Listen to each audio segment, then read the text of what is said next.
Well, today we're talking pot here in Vancouver.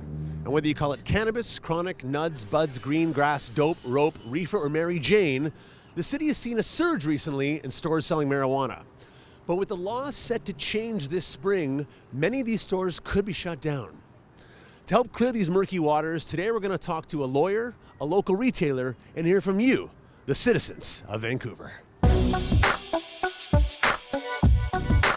So the federal government is going to be releasing proposed legislation on legalization of marijuana this spring.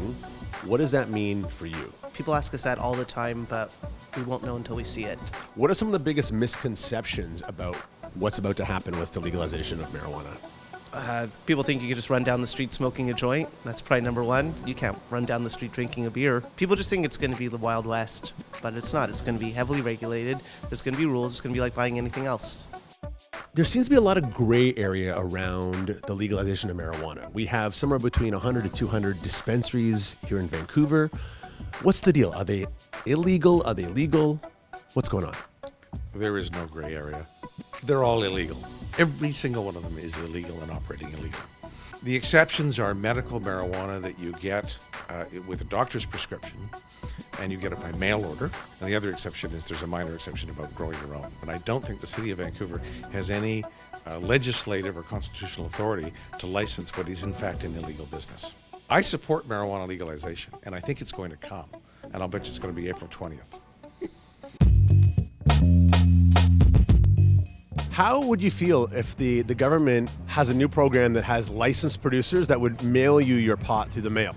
No, because how do I know that they've packaged it good enough? How do I know they're not going to start putting preservatives in it like they do with tobacco?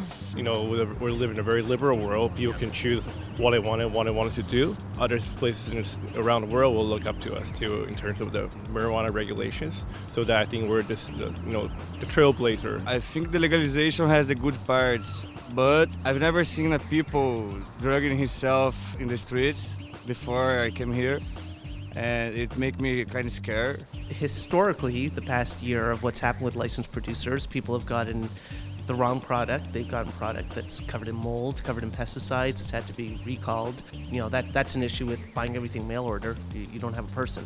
What I think the smart move and the smart money would be on regulating it, making sure it's out of the hands of children and criminals, let it go to the provincial and federal government coffers. Let them profit from it, very much the way liquor is regulated. That's what I think should happen. So there you have it, shedding some more light on the reefer legalization madness. And if you want to find out some more information, check out the Cannabis Hemp Conference happening at UBC in May. And for City Lights and Novus TV, I'm Jordan Wade.